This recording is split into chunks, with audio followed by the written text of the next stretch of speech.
Good throw. I'm Phillip Dutton. I'm Olivia Dutton. And today we're answering some questions from the Cosequin Bucket. Let's get started. Okay, first question. What are 3 things you bring to every show? Wow.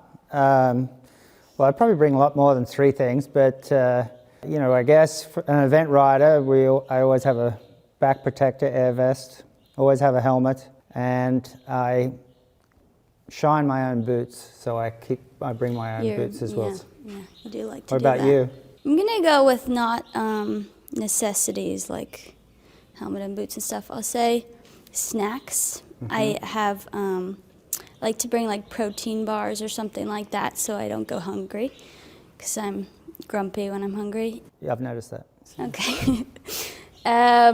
Sunscreen. And You've always got your water bottle with you. yeah, hydrate. Okay, next question. That was bad. What advice do you have for aspiring equestrian who aims to reach the 5-star level in their riding careers? So my advice would be to try to associate yourself with the best, and I mean that across the whole sphere of your horse world. So the best possible coaches that you can afford, the best farrier you can afford, the best vet that you have access to. I'm not just saying I started with Cosequin many years ago because they were the best, and I partnered with them. So I think just trying to have role models or have people around you that you want to be like, so having a rider or a coach who believes in the basics and the correctness. There's no real shortcuts in riding. There's no real shortcuts in educating your horse. So you've got to, try to, work on just the classical way of riding is the best way, and, being kind to the horse and, trying to do things correctly and well. As longer term, you can always rely back on those basics, and the quickest way to get there is to take your time. And like just really make sure that you do things well and do things right for your horse as well.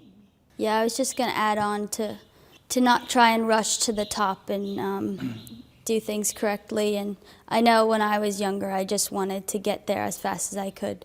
But now looking back, I'm like, just try and be as patient as you can, I'd say. And somebody once said to me, be nice to the people on the way up because you'll see them on the way down. It's a good one. What is your favorite grooming tool, Dad? Yeah, well, he doesn't do too much grooming.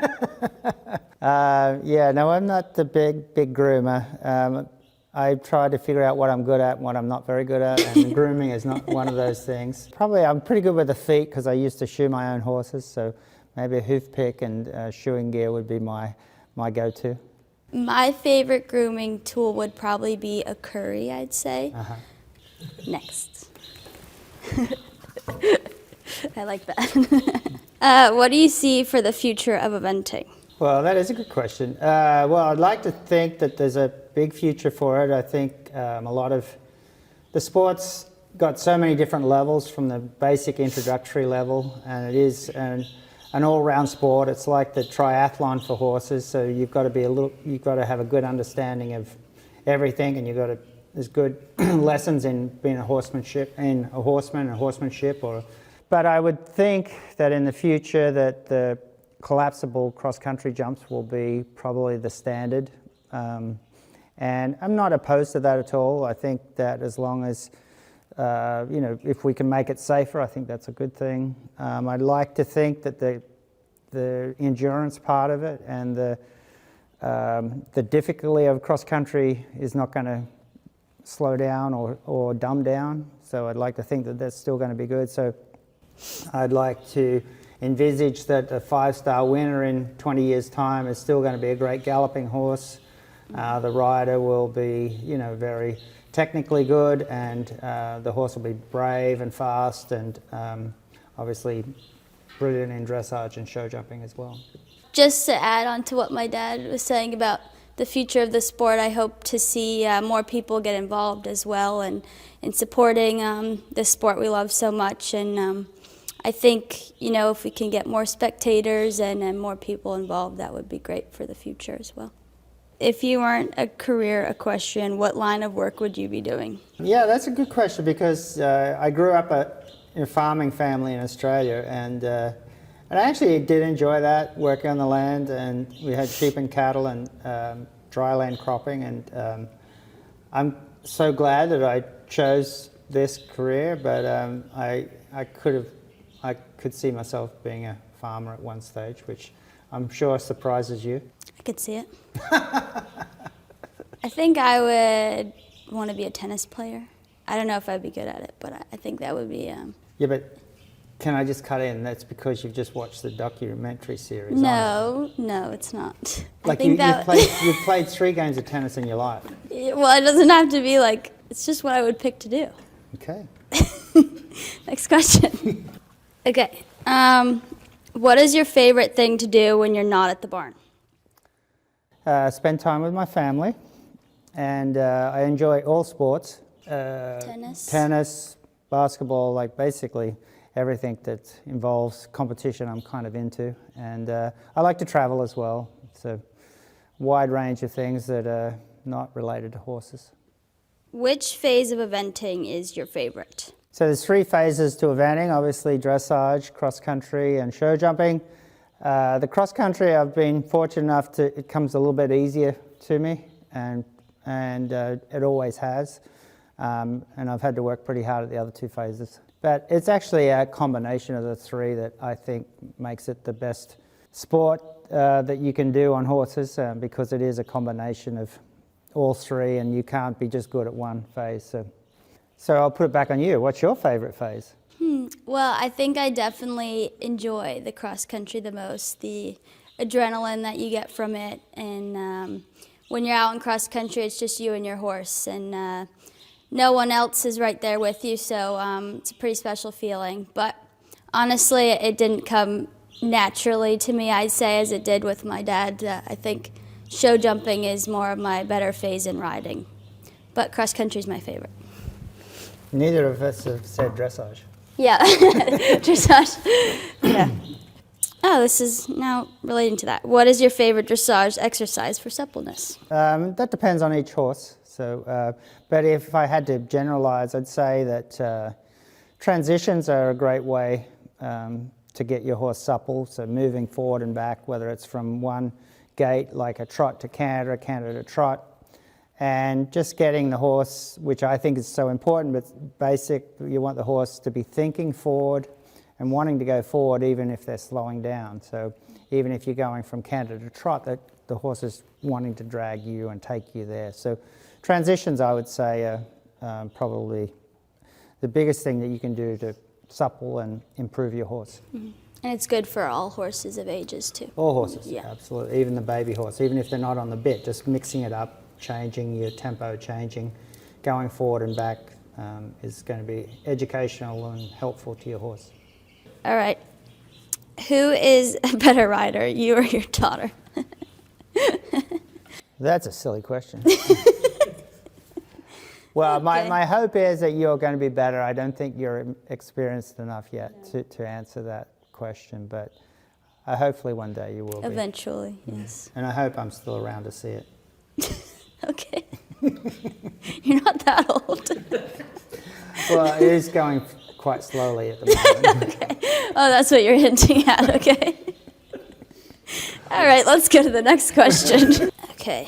How do you balance your hectic competition schedule and family? Well, the simple answer is to marry well, because if you have the right wife, who I am lucky to have, she manages that and keeps my life in perspective and makes sure that I put time into my family, as well as not just getting too selfish and going off and doing my riding. But that's kind of the key to life, is balance. And obviously, if you want to be good at something, you've got to be a little bit selfish, you've got to put your time into it, but then you can't ever forget, the family and friends and everybody else that supports you. So that's a constant balance that you're going to have to get good at as well. Yeah. So our family is all of us are in the horse industry, but my sister Mary, she's my twin, and she doesn't like to, be with horses or ride horses. So I've definitely tried to spend time with her outside of the horses, and so that's I think been good for me, to. And a lot of your friends are not Yeah, horse people. a lot of my friends too. So kind of take that time out of the horses, and yeah, that's been good. Okay, what mounted exercise do you recommend riders do to improve their balance/feel? Well, that's an easy one for me because I think riding without hands, as in one hand on the rein, one hand out here, as our everyday life we rely on our hands for balance, gripping the steering wheel or the balance or to stay balanced. And whereas on a horse, that's about the worst thing you can do is rely on your hands holding onto the horse's mouth for balance. So as a rider, you've got to get your balance by being down low with your lower leg and heel. And so getting practice riding without your hand or just one-handed is ideal. And I remember in Pony Club back in Australia, we had to go through a jumping grid with our hands out here, and you couldn't hang on. And so it's for me that's important to do. Now, don't go home and practice this and fall off, but be in a situation where your horse is not going to take off and be in a controlled environment kind of thing. No stirrups are good No as stirrups well. are a good thing as well, Yeah. exactly. When evaluating the talent of a young horse, which gait do you focus on? Well, I think when you're evaluating a young horse, you've got to look at all parts of the whole picture. If I had to say what's the most important gait, I would say the canter. They do all their jumping from canter, and for me that's the hardest gait to improve. Like if a horse is really weak in the canter, it's going to be a hard push. Not to say you can't improve. You can improve every part of the horse, but I would much rather have a horse with a great canter than a big trot and a terrible canter. But I think you've got to look at the whole picture. You've got to look at what you're trying to achieve. If you have a very sensible, nice horse and you just want to learn to ride and stay at the lower levels, maybe the canter is not quite as important to you as it is to somebody that wants to ride around the 5-star level. So I think you've got to evaluate the whole picture, and arguably the temperament is probably the biggest selling point or the biggest bonus that you can get in your horse, especially if you're just starting out and or you're not able to put if you have a job or you have a lot of other activities in your day or in your week, you don't want to be on a horse that takes up a lot of time, and you're probably better off with a easier horse. Good answer. Next question. What is your favorite part about watching me compete? Oh, that's actually a good question. I think it's good if you've spent all your life doing something and then your family sort of want to be a part of it because you've seen the good and the bad, and we've had our fair share of upset and difficulties in the sport. It's kind of nice that you have seen that and you still want to be a part of it because there is so much to offer. There's so much good in what we do and so rewarding. So I like your passion for it. I like how you're in it for the right reasons. Like competition is great, but you don't have to be there. You enjoy the training, the improving, and so that's rewarding. It's stressful watching you, and it's also hard watching you when it doesn't go right. But unfortunately, that's life, and you've got to get used to that. Yeah, so I've obviously grown up watching him my whole life and going to the big shows, so I always admired him doing that, and that's, he's a big part of, he's my inspiration, and so I think, but there's also comes with that, it's your family member going out on cross country, so there's also a lot of nerves that come along that I'm sure my dad has when I'm going cross country, so yeah, it's the nice part about it is when things go good, you can celebrate with your family, and yeah, it's a very neat part about this is that we can do it together. So it's. What advice would you give to your past self when you first started riding, and why? Oh, I've made so many mistakes. But I think harping back to not being so impatient and just taking your time with the horses, and you kind of learn along the way. And for me, I probably could have made some decisions on horses.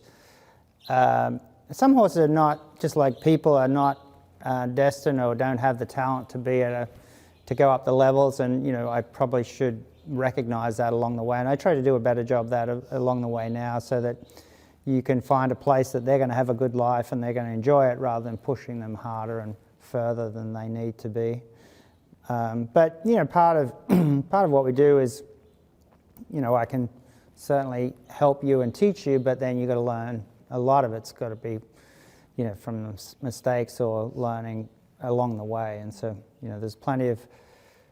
I think probably one thing that I would tell myself is to really watch and learn from others as well. And next question. What is your favorite riding exercise to warm up with? Favorite riding exercise? Well, we talked about the transitions. I think getting the horse in tune with me. So I don't want a horse to go around ignoring me or looking at his surroundings or her surroundings. I like a horse, or my aim is to get a horse working in tune with me, so that you're just like two workmen working side by side. You kind of know what the other one's about to do, and to get in sync with it. So I'm constantly trying to keep the horse thinking, kind of keep the horse guessing what I'm doing, rather than letting him go around cold and numb. I want the horse to be adjustable, forward and back, turning, collecting, all of it. And right from the time I get on the horse, like my belief is that, the horses have a pretty good life. For 23 hours a day, they're kind of left to their own. So for 45 minutes that I ride them, just like when we go to work or whatever, or you go to school, you don't go there to play around. So when I get on, not in a mean way, but I try to make the horse know that, okay, now it's time to just focus. And it's amazing how if you do that each day, the horse, once you get in the saddle, they get used to that. And horses are, really a creature of habit, and so you have to create good habits. You have to create good reactions all the time. You can't. What you don't want to do is, ride a certain way one time and then forget about it and just joke around all the other times. So when I get on, I try to ride a certain way with a certain amount of, precision, a certain amount of control, discipline, and make sure the horse, try to get across to the horse that. Aside from competition and riding, what is your favorite thing to do with your horses? Yeah, competition is one thing, and I think competition is kind of the test of your training, so it is really cool. Like, and many, many, many times you have the horse at home, you think, oh, he's going really well, and you run through the dressage test, and then you realize that, there's a little bit of a chink in your training there. So I think training is a good test of what you're doing at home, and the ultimate test. But I generally like to be on a horse. I like their company, and there's, even when I'm hacking out at home, I just don't let the horse choose where, like, we work together on that hack. So I would say that I enjoy the riding, and I enjoy the improvement of the horse. Like, even if it's a baby horse that we've just broken in, or a high-level 5-star horse, I try to get on and have a plan on what I'm going to work on that day and improve. And sometimes it varies depending on what that horse is like when I start up, but I really do enjoy the day-to-day as well, not just the competing. Do you still get nervous before shows, and if so, how do you calm those nerves? Yeah, I get nervous, and I think nerves are a good thing. I think some of the biggest mistakes I've made is when I've become a bit complacent and haven't put enough energy into it. So being nervous is a good thing. I think the key is making sure that you use that to your advantage, and that you're sharp and you're good and you're on your game. You don't want to become nervous and not react well, or not ride as well. So there's a million books you can read about how to manage that. So I'm probably not the one to tell people how to do that, but certainly if that's a problem for you, you know, there's ways around it. It's just like anything, you can improve. And so you have to make sure that that nervousness or that excitement or that worry, that you put it towards becoming really good on the day. Yeah, it's almost weird if I almost get worried if I'm not nervous, because, you know, nerves are good. And I find they do help me, actually. At the bigger competitions, I tend to be more zoned in and channel the nerves into, you know, being focused and all of that. So, but definitely, I think it's a personal thing. You have to learn about yourself and how to cope through nerves and, yeah. With all you have accomplished in your career, what goal do you still want to accomplish? Oh, well, I mean, I'm not sure there's one goal. I mean, I'd like to win some 5 stars, not just one, and I think I've got plenty of time to do that. I actually haven't done very well at a World Championships, so I'd like to sort of rectify that a little bit if I could. Haven't done bad, but as a team or an individual, I've never come up with a medal. So there's still a lot to achieve, and you know, I'd like to see if I can get my daughter up to that level as well. Okay, next question. Why did you decide to move to America? Well, at the time I had a very green horse that most of the Australian riders went to England to compete and train, and I thought I would have been a little bit outgunned there because of my green horse. And somebody once said to me that for an hour worked anywhere in America, you get more reward for it than anywhere else in the world, and I sort of always remember that. And I'd been to America once before and really enjoyed it and fitted in well and spoke the same language, and so I don't know, I was always liked the idea of coming to America, and my idea was to come to America and get established and then move to England, and 30 years later I'm still here. So. And you didn't know anybody when you moved to America, right? I did not know anybody when I moved to America. Moved over here with a horse and a bit of cash in my pocket, and that was it. How do you keep yourself fit for the show season? Well, this would be a better question for you, because I'm not really that kind of person that goes to the gym or works out with Pilates and all that, and it's just the way I grew up. I was sort of used to run or outdoorsy kind of. Doing all outdoorsy, and I do, if I'm got spare time, I'll do an activity like tennis or bike riding or whatever, and I don't usually use an elevator. I usually use stairs and try to be mobile and active all the time. So, and I obviously watch what I eat and try to stay in shape that way. But I'm not a big sort of fitness kind of guy. But I like what you're doing, and what you maybe talk to people about what you do to stay in shape. Yeah, I think, you know, I do Pilates and lots of stretching and low impact exercises.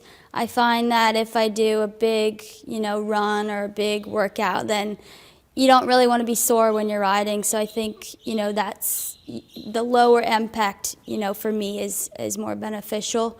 And, you know, staying fit for your horse, I think, is important, because they stay fit for us. And yeah, I'm always trying to work on getting stronger and trying to work on myself as much as I can, I guess. Last question. What is your one piece of advice you would give every young rider? Well, the advice, I think we covered this. I think associate yourself with the best that you can possibly associate yourself with, and that's coaches, vets, farriers, you know, other riders that you emulate. You know, you can it's so easy nowadays, you can watch them online. If you get to meet them, you know, hang out with them, volunteer to help, you know, look after their horse for them. Just immerse yourself with great people and try to, you know, improve yourself every day. Like every day I get on a horse, I try to become a little bit better. And if you can be just a little bit better every day, all of a sudden, you know, you can, after a few years, you get pretty good, you know. And so like each day I'm trying to, I'm not trying to be greedy, I just want to be a little bit better every day. That's a wrap.